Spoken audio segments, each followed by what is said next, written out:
Oke, Assalamualaikum warahmatullahi wabarakatuh. Perkenalkan, nama saya Ellen Lutfa Azhara dari Magister Manajemen Universitas Anggabuana yang sekarang ini akan mempresentasikan tentang greenwashing dan manipulasi citra perusahaan.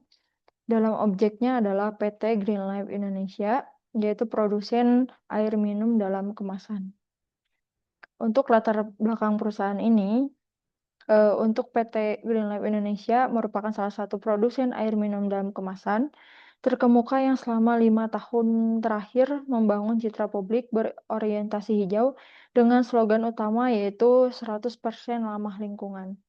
Citra positif ini ditopang oleh serangkaian program Corporate Social Responsibility, aksi penghijauan, serta promosi gencar mengenai kemasan plastik yang diklaim dapat didaur ulang secara penuh.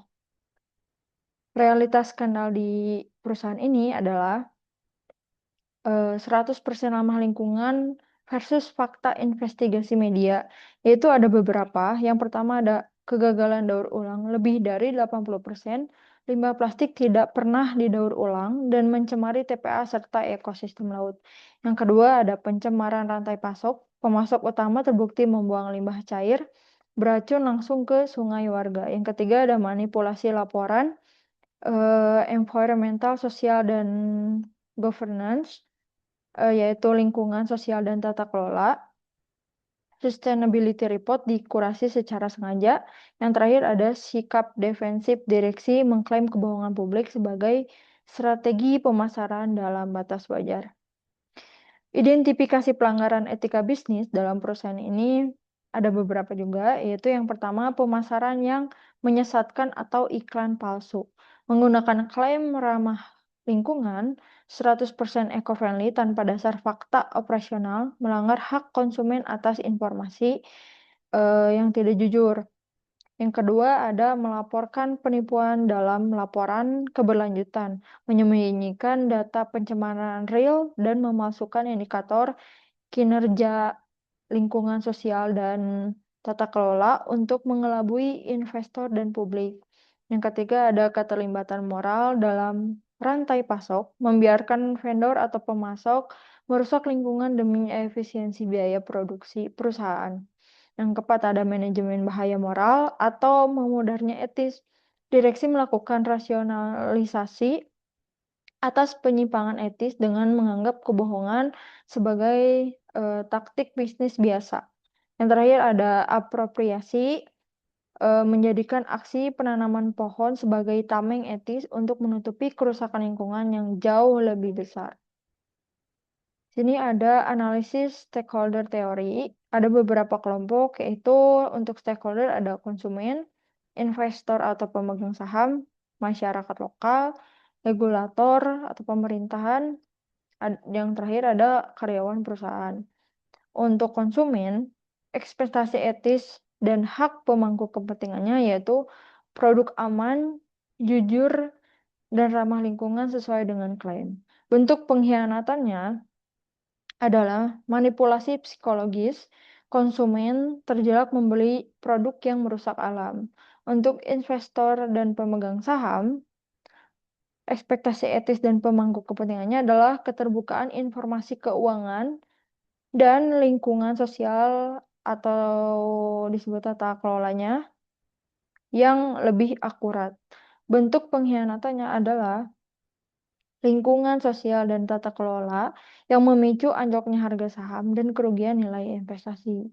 Masyarakat lokal yaitu ekspektasi etis dan pemangku kepentingannya ada kelestarian sungai, lingkungan bersih, bebas limbah beracun. Bentuk pengkhianatannya adalah sungai tercemar limbah pemasok dan penumpukan lebih dari 80% sampah plastik.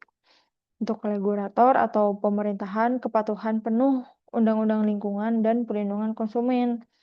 Untuk bentuk pengkhianatannya adalah pelanggaran regulasi limbah dan penyampaian informasi publik yang menyesat. Untuk karyawan itu adalah ekspektasi etisnya ada rasa bangga, kepastian kerja, dan reputasi tempat kerja.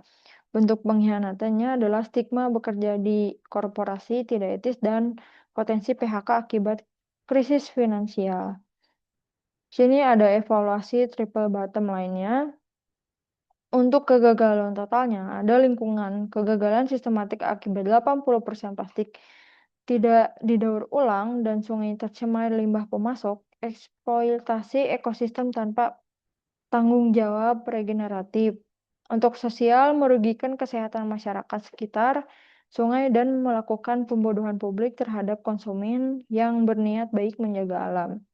Untuk ilusi jangka pendeknya adalah profit. Semuanya perusahaan menikmati efisiensi biaya dan margin tinggi dalam jangka pendek dengan mengabaikan standar pengelola limbah. Kehancuran nilainya adalah dalam jangka panjang, profit hancur akibat boikot konsumen, di investasi investor, lingkungan sosial dan tata kelola, denda hukum, dan kejatuhan harga saham. Untuk kerangka lingkungan sosial dan tata kelola atau tata kelola perusahaan yang baik, yaitu di sini ada prinsip, status, dan bentuk pelanggaran tata kelola, yaitu prinsipnya adalah keterbukaan, akuntabilitas, pertanggungjawaban, kemandirian, dan keadilan. Bentuk pelanggaran dari keterbukaan menyembunyikan data pencemaran dalam sustainability report dan mengklaim daur ulang palsu. Untuk akuntabilitasnya adalah direksi menolak bertanggung jawab dan melegitimasi penipuan sebagai taktik pemasaran wajar. Pertanggungjawabannya mengabaikan hukum lingkungan hidup dan keselamatan kesehatan masyarakat sekitar operasional. Kemandiriannya adalah komite audit dan dewan komisaris tidak independen dalam mengawasi manipulasi direksi. Untuk keadilan merugikan investor, lingkungan sosial dan tata kelola masyarakat yang harus menanggung beban eksternalitas limbah. Ini adalah ada analisis resiko jangka pendek dan jangka panjang. Untuk kategori resiko ada pertama finansial, hukum dan regulasi, lalu ada reputasi dan pasar, ada operasional dan SDM. Dampak jangka pendek adalah anjloknya harga saham secara mendadak, penurunan pendapatan akibat boikot itu secara finansial. Untuk jangka panjang, yaitu ada divestasi modal investor, peningkatan biaya utang. Lalu untuk hukum dan regulasinya dalam jangka pendek, investigasi resmi Kementerian Lingkungan, sanksi denda, administrasi untuk jangka panjang, gugatan hukum kelompok, potensi pencabutan izin operasional. Dalam reputasi dan pasar, dalam jangka pendeknya adalah viralitas negatif di media sosial, kerusakan citra merek air minum dalam kemasan. Untuk jangka panjang itu kehilangan pangsa pasar ke kompetitor etis. Yang terakhir ada operasional dan SDM. Untuk dampak jangka pendeknya adalah krisis kepemimpinan internal, pemutusan hubungan kerja vendor tercemar. Untuk dampak jangka panjangnya adalah demoralisasi karyawan, kesulitan merekrut talenta berkualitas. Ada strategi pemulihan dan rekomendasi. Rencana pemulihan reputasi ada dan rekonstruksi tata kelola bisnis beretika.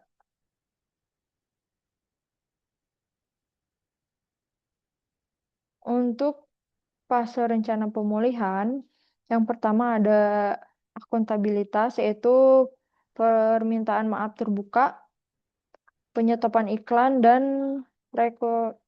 restrukturasi jajaran direksi. Yang kedua ada audit dan transparansi.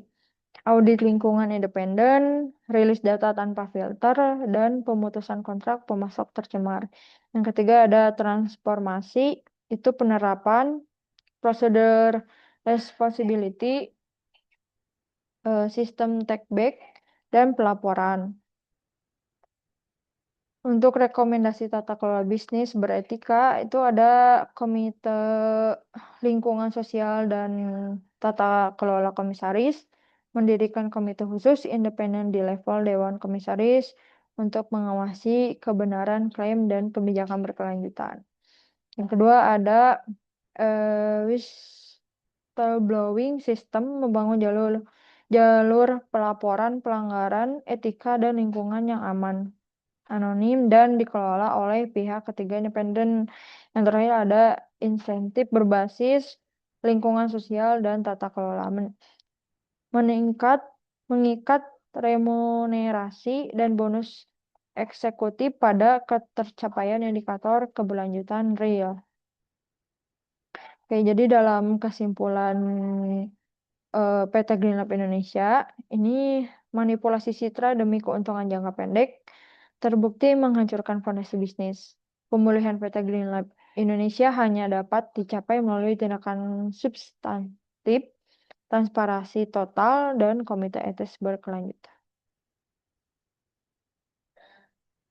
Sekian presentasi dari saya. Terima kasih. Wassalamualaikum warahmatullahi wabarakatuh.